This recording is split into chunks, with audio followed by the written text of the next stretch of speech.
Bueno, el conflicto entre la India y Pakistán es uno de los más intensos y más prolongados del siglo. Su origen se empezó en 1947 cuando el Imperio Británico se dividió en dos estados, la India y Pakistán. Y bueno, desde el principio ambos nacieron con diferencias políticas y religiosas y de pronto la disputa se centró en la región de Cachemira, que lo consideran como un territorio estratégico para, por su ubicación y por sus recursos también. El conflicto se agravó porque la división territorial estuvo muy mal planificada, lo que provocó que sucedieran una de las migraciones masivas más violentas y desorganizadas de la historia, en donde alrededor de 15 millones de personas fueron desplazadas y un poco más de 1 millón murió. Y bueno, la frontera impuesta separó comunidades completas, generó tensión y desató violencia, especialmente en Punjab, y esto causó que se extendiera al resto de la región. E incluso en rondas de diálogo o acuerdos de paz o medidas de cooperación, la relación entre India y Pakistán realmente ya no ha podido avanzar debido a lo que arrastra desde sus principios. Salud. Este caso es muy importante en cuanto a la seguridad internacional porque es un ejemplo de cómo un conflicto mal gestionado puede prolongarse por muchas décadas, muchas generaciones.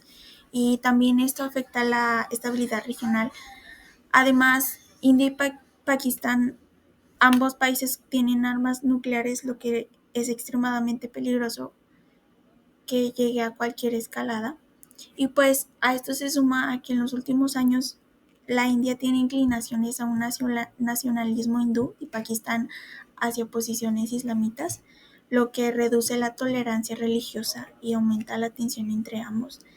También el objetivo de nuestro análisis es entender los antecedentes del conflicto, observar cómo ha ido evolucionando con el tiempo y también analizar el impacto a nivel regional, internacional, en cuanto a bases políticas y la seguridad en Asia, que es lo importante. Ahora bien, vamos a hablar un poco más sobre esta región que es súper importante y sobre este conflicto. Primeramente, Cachemira es un lugar en donde que se ha encontrado en disputa por dos países, India y Pakistán. Pues al inicio fue un centro para el budismo, debido a que se dieron sus inicios a partir del siglo III a.C., pero después de estar bajo el control de diferentes dinastías, es que llega el dominio musulmán. Este periodo musulmán concluye al ser anexada Cachemira a un reino en 1819 y pasa después a ser parte de la India.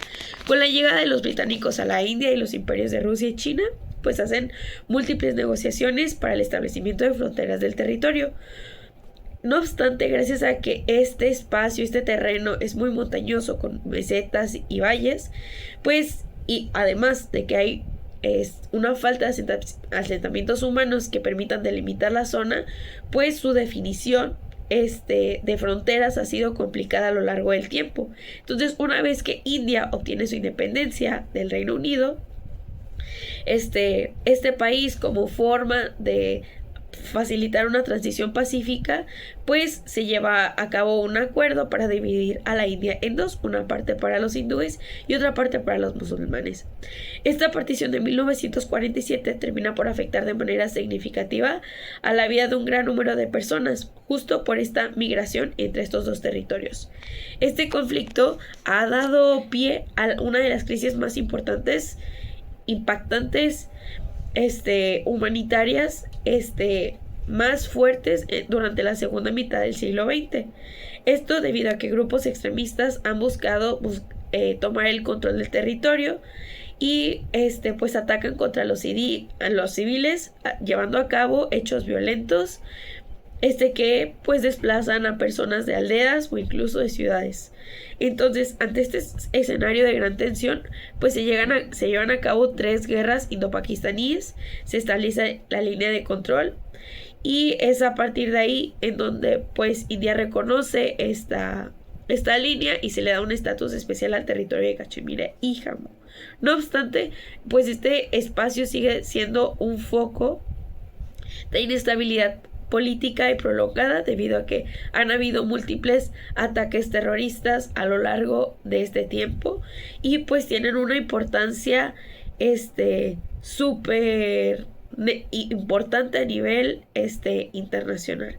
Ahora bien, sobre los actores, pues tenemos distintos, entre ellos los estados de India y Pakistán, quienes son los que han llevado a cabo estos enfrentamientos violentos a lo largo del tiempo.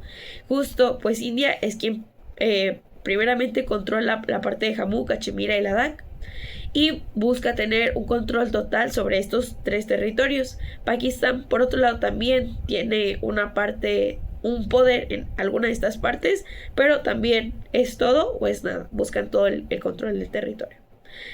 Y además de estos dos actores principales, tenemos otros actores externos, tal como lo es China, quien tiene un peso significativo en torno a la estabilización del conflicto, justo por los intereses políticos, económicos, y también justo para el comercio en la zona. Y además, pues cuenta con una gran relación comercial con la India. Y Afganistán, por su parte, también funge un papel importante porque se encuentra detrás de Pakistán, entonces de alguna manera tiene como una amplia relación, además de que tiene pues vínculos históricos y culturales tanto con India como Pakistán. Aparte de actores como estados, podemos encontrar también diferentes grupos armados que generan presión, los pro-pakistaníes o incluso aquellos que buscan por parte de la India, pues que Cachemira se adhiera a esta, ¿no? Entonces, pues estos grupos terminan por generar presión en las fronteras. Y por último, pero no menos importante, también tenemos la participación de actores como las organizaciones internacionales, entre las que se encuentra la Organización de las Naciones Unidas, y esto lo hace por medio de un grupo de observadores militares de las Naciones Unidas en la India y Pakistán, que su objetivo principal es supervisar el alto al fuego en la región, justo para disminuir cualquier tipo de hostilidad, complicación o conflicto entre estos dos países.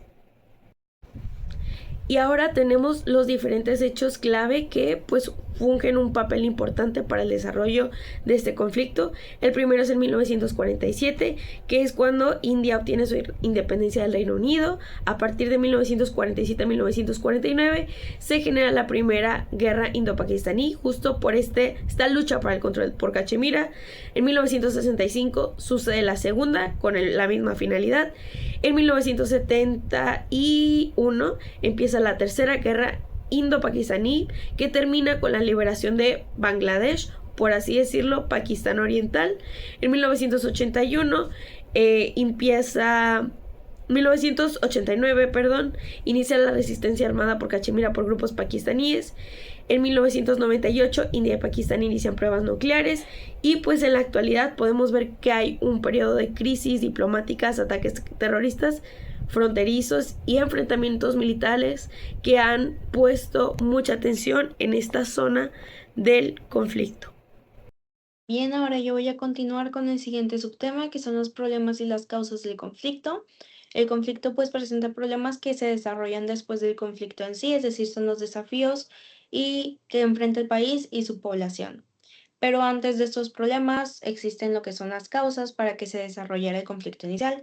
Primero voy a comenzar con las causas, que son tres. La primera y la más importante es la religión. En el territorio de la India, cuando aún se encontraba bajo el régimen británico, tenía divisiones territoriales internas debido a las religiones que se profesaban. Estas religiones eran la hindú y la musulmana o el islam. En su mayoría, la población de la India eran hindúes, por lo que la población musulmana sentía que eran minimizados o que no tenían un territorio en donde ellos pudieran profesar su religión libremente. Es después de la independencia de la India cuando el territorio se divide en dos, siguiendo esta división de religiones. La India es ocupada por la religión hindú y Pakistán por la religión musulmana. El papel que juega la religión en este conflicto, pues es un antecedente de las causas de la división del territorio, dejando como resultado la región de Cachemira entre ambos. La segunda causa es el régimen colonial dividido, pues como mencioné con anterioridad, pues era el régimen británico quien gobernaba en el territorio de la India y pues utilizaron esta estrategia de aplicar un régimen dividido en la sociedad, es decir, separaban o hacían distinciones entre la población para que entre ellos mismos sintieran que había una jerarquía de clases, especialmente en sus diferencias religiosas. La tercera causa es la ubicación geográfica. El conflicto, pues, en sí es en la región de Cachemira, que esta es la frontera entre los dos territorios en los que se dividió la India y Pakistán en la actualidad. Después de la independencia de la India, pues la disputa por este territorio fue el conflicto latente entre ambas regiones, que después no solo se involucraría en estos dos estados, sino también China, que es un estado colindante con la región de Cachemira. En la actualidad, Cachemira se encuentra dividido en zonas. El norte y el occidente son de Pakistán, quien administra regiones como Azad Kashmir, Gilgit y Baltistán, y al sur es India en las regiones de Jammu, Cachemira y Ladakh. Y como mencioné, pues China se volvió un actor en este conflicto en los años 50 y es dueño o gobierna sobre la área oriental de Cachemira y en 1900 comenzó a controlar la región noreste de Ladakh. La división de las diversas regiones de Cachemira pues fueron establecidas por la línea de control que fue establecida en 1972. Esta representaba una frontera oficial entre ambos territorios, sin embargo, en la actualidad no es reconocida internacionalmente. Esta fue delimitada por medio del Acuerdo de Simla, que es un acuerdo realizado por las Naciones Unidas en el cual se acordaban que se le iba a dar fin al conflicto y juntarían sus esfuerzos para lograr una relación amistosa y armoniosa, así como la paz duradera entre ambas naciones. Y para continuar con los problemas, voy a hablar sobre dos de ellos, que el primero es las migraciones. Después de la independencia de la India y que se dividieron estos dos territorios en base a las religiones, pues quienes profesaban la religión del Islam y se encontraban en el territorio de la India tuvieron que emigrar hacia Pakistán y viceversa. Una de estas comunidades que fueron más, que tuvieron un mayor impacto fue la comunidad de los pandits. La migración que ellos realizaron o el acontecimiento en donde ellos fueron este actor se le conoce como Éxodo Pandit. Este evento pues fue una migración masiva de esta comunidad de la región de Cachemira, en donde quienes se quedaron tuvieron una gran pérdida de identidad social, de identidad religiosa y cultural, en especial pues aquellos quienes decidieron quedarse en su lugar de origen. Y el segundo problema pues son los enfrentamientos bélicos actuales. A pesar de que de cierta manera se le dio un fin a este conflicto al delimitar la línea de control y por el acuerdo de Simla, pues en la actualidad siguen habiendo disputas entre estos dos territorios, en especial entre India y Pakistán, sobre todo en la región de Cachemira. En este año hubo un ataque en donde tuvieron como víctimas a turistas hindúes en la región de Cachemira y India culpó a Pakistán como el autor de este acto. Sin embargo, pues Pakistán negó su participación y el ministro de Defensa de Pakistán le llamó a esta acción como una operación de bandera falsa en donde se les trataba de inculpar sobre un evento que ellos no habían, de los que no habían sido parte. Evaluación de las consecuencias y su impacto en la seguridad internacional. Primero tenemos que entender que el conflicto de Kashmir va más allá de su dimensión territorial. Este ha generado consecuencias que transcienden el ámbito local y afectan a la estabilidad del sur de Asia como continente y la seguridad internacional en sentido amplio. Existen consecuencias que van desde los regionales, sociales, humanitarias hasta internacionales. Podemos dividir las consecuencias como consecuencias diplomáticas, de impacto social y humanitario y destrucción del patrimonio. La primera consecuencia notable diplomática fue que durante el agravamiento del conflicto, hubo un aislamiento diplomático de Pakistán, ya que ningún país se pronunció a su favor de manera explícita y muchos pidieron a los implicados que cesen las hostilidades. Como en la mayoría de conflictos, los más resentidos por el impacto de las consecuencias del presente conflicto fue la población civil, con violaciones de derechos humanos, desplazamiento forzado, censura, tortura, abuso de poder e intimidación. Esto cabe dentro de las consecuencias del impacto social y humanitario. Debido a la fuerte polarización de las identidades religiosas y nacionales en el subcontinente, la securitización de dichas identidades está dificultando la vida de las minorías en todos y en cada uno de nuestros países sin excepción. Después tenemos la destrucción del patrimonio, que es una de las consecuencias de los conflictos que poco se ve a extensión, pero en este caso, la destrucción del patrimonio tangible para ambas naciones fue, por ejemplo, monumentos históricos como el Pari Mahal fue convertido en barracas militares, el santuario Nur Uddin Rishi en Shara-e Sharif fue destruido en 1995, siendo que tenía valor histórico por más de 6 siglos. La biblioteca de Islamia College Library fue incendiada y de igual manera está la destrucción del patrimonio intangible, eso que no podemos ver, que es la identidad cultural como resultado de este conflicto. Ahora, ¿cuál es el impacto que este conflicto tiene en la seguridad internacional? Necesitamos tener en consideración que el conflicto enfrenta directamente a dos potencias nucleares, en este caso India y Pakistán, lo que amplifica el riesgo de un conflicto mayor con implicaciones para la estabilidad global. Pakistán, al mantener gran parte de sus fuerzas desplegadas en India, queda vulnerable a las amenazas en su propio territorio o en la frontera occidental, repercutiendo en la lucha global y regional contra el terrorismo. También el estancamiento del conflicto de Kashmir prolonga una relación hostil entre India y Pakistán, lo cual afecta a la cooperación regional, la seguridad fronteriza, control de armamentos e incluso rivalidades que involucran a otros actores internacionales, lo que puede ocasionar un efecto dominó sobre otras disputas y políticas regionales.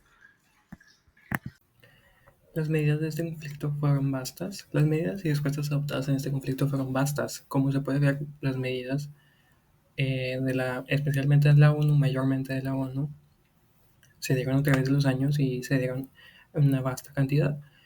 Estas medidas son más bien resoluciones adoptadas de la ONU en favor de la paz, en favor de un cese al fuego, en favor de, en cierta parte, prevenir el conflicto. Sin embargo, la mayoría de estas resoluciones no adoptaron un objetivo preventivo, sino un objetivo reaccionario, es decir, que actuaron después del acontecimiento y no evitaron futuros conflictos. Sí evitaron un conflicto, un mayor conflicto al darse un cese al fuego. Sin embargo, no previnieron más que las resoluciones de la UNCIP y UNMOGIP, que son los organismos de la ONU en esta región de India y Pakistán, las cuales sí actuaron de manera preventiva, puesto que pusieron observadores, pusieron un consejo, quienes tenían la función de mantener una paz duradera, sencilla y sencilla. Entonces sí actuaron de manera preventiva en estos dos casos.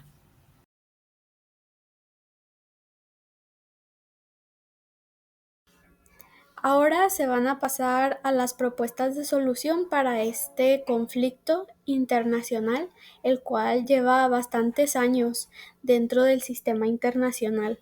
Y antes de comenzar, pues se buscará mantener esta actitud de respeto, ya que pues involucra actores que se ven bastante vulnerables a las acciones de otros actores. En este caso, los más vulnerables es Cachemira, la población de Cachemira. Entonces, la primera propuesta es la Corte Internacional de Justicia. ¿Cómo? Sería incluirla dentro de este conflicto para que pueda emitir una resolución que es vinculatoria.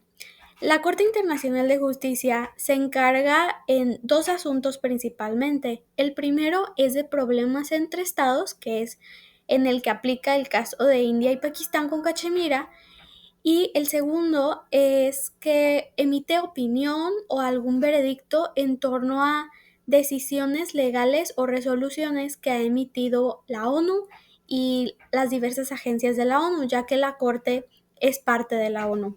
Sin embargo, dentro de todo este proceso debe resaltarse el ámbito de la voluntariedad. Si un actor, son los estados los que tienen que acercarse a iniciar el caso, y si las otras partes no están conformes de continuar, no se puede llevar a cabo el caso. Entonces, algunos de los aspectos que podría integrar la Corte Internacional de Justicia dentro de sus resoluciones y sus posibles planes es primero el artículo 370 de la Constitución de la India.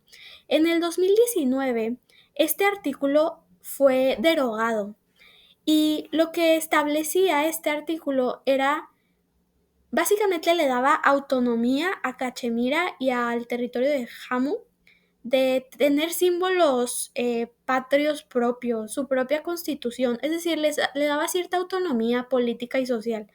Y al derogarlo, le quitaba completamente este poder. Entonces, la Corte podría discutir que se vuelva a implementar, que se vuelva a integrar este artículo a la Constitución, por ejemplo, para promover así un marco legal estable para Cachemira, que no limite sus derechos. Y el segundo aspecto que puede tomar en cuenta es el Acuerdo de Simla de 1972, el cual puede verse como el predecesor del Acuerdo de Karachi. En estos acuerdos se estableció como una línea de paz entre India y Pakistán sobre Cachemira. Sin embargo, pues no se siguió, se ha violado múltiples veces, y aunque se estableció en estos acuerdos que todos los problemas se iban a negociar para resolverse, no ha sido el caso, ya que ninguno quiere ceder cierto poder. Entonces, lo que la Corte podría ayudar a hacer es dejar claro las fronteras de ambos estados con Cachemira, además de las consecuencias que el no seguir esto puede tener en base a estos documentos de los que hablaba. La siguiente propuesta de solución es la reanudación de actividades de la Comisión de las Naciones Unidas para la India y el Pakistán. Esta comisión fue establecida o creada en 1948, como su nombre lo dice, por las Naciones Unidas. Y como sabemos, el conflicto es histórico, por eso creada desde ese entonces, desde que consiguieron independencia. Entonces, sus labores principales iban en torno a la protección de esta línea de paz que se había establecido con los acuerdos, la investigación en la zona y también de establecer mediación entre ambas partes para pues buscar un ambiente de paz en pos de Cachemira. Derivado de esta comisión también se estableció el Grupo de Observadores Militares de las Naciones Unidas, los cuales, como su nombre lo dice también, tenían actividades meramente militares de protección. Si había una violación, si se tornaba violento el ambiente, intervenían. Al día de hoy la comisión no existe, pero el grupo de observadores sí. Lo que se propone es que se reinstauren las actividades de la comisión, ya que estas son más generales que las que lleva a cabo el grupo de observadores. Las de los observadores son meramente militares. Entonces, al restablecer esta comisión, se podrían atender otro tipo de situaciones. La tercera propuesta de solución es por una Cachemira más independiente, y se estableció esta, aunque puede no ser la opción más posible a un mediano ni a un largo plazo. Se agregó porque ya ha sido establecida en otro caso, que fue el caso de Jerusalén, aunque no resultó de la forma en la que la comunidad internacional esperaba. Este caso fue en 1947, cuando la Asamblea General, por medio de la Resolución 181, estableció que Palestina se dividiría en una parte árabe, otra judía, y Jerusalén quedaría en este régimen especial o régimen internacional. Entonces, pues la propuesta es algo similar, sin embargo, es algo difícil, ya que, como se mencionaba anteriormente, ninguno de los dos estados, inclusive a veces también se involucra China, ya que se encuentra alrededor, ninguno quiere ceder poder, ni ceder parte de su territorio, por lo que es de verdad una necesidad esta actitud de cooperación, de negociación y de, como mencionaba, sede de poder para que esto funcione. Y no solo esta medida, sino todas las anteriores. Bien, para finalizar, voy a continuar con lo que es la conclusión. De acuerdo a lo expuesto a lo largo de este ensayo, se pueden reconocer que este conflicto continuará de una manera latente, sobre todo por las diversas acciones que han realizado ambos territorios con la intención de darle un fin, pero que nunca se logra como tal. De la misma forma, pues es visible que el conflicto no es un conflicto independiente, sino que de él emanan conflictos secundarios, que pues a quienes afectan en especialmente, pues son a los ciudadanos de ambos territorios, y pues son estos conflictos secundarios por razones históricas, culturales, religiosas y geopolíticas, en especial por la ubicación geográfica de Cachemira y cómo esta puede ser de utilidad para ambos territorios. Las propuestas de solución que se proponen en este ensayo, pues se caracterizan por tener un carácter realista al proponer la participación de diversos organismos como medios para llegar a una solución, como lo son la Corte Internacional de Justicia y las Naciones Unidas, en donde puede aportar recursos de modo de una comisión para intentar resolver los desafíos a los que se enfrentan estas naciones. Sin embargo, pues la idea más distinta o la propuesta de solución más distinta es la idea de un Estado independiente, que esta representa pues un reto para Cachemira, pero no es imposible que se logre. El objetivo del ensayo es mostrar las distintas maneras, manteniendo una visión realista de resolver este conflicto internacional, o en todo caso mejorar la situación en la que se encuentran los países y los ciudadanos. Sin embargo, pues son los estados quienes tienen que em, dar de su voluntad para llegar a un acuerdo con el objetivo de terminar la disputa de la mejor manera, preferentemente sin beneficiar a una parte más que a la otra y sin dañar aún más a la población.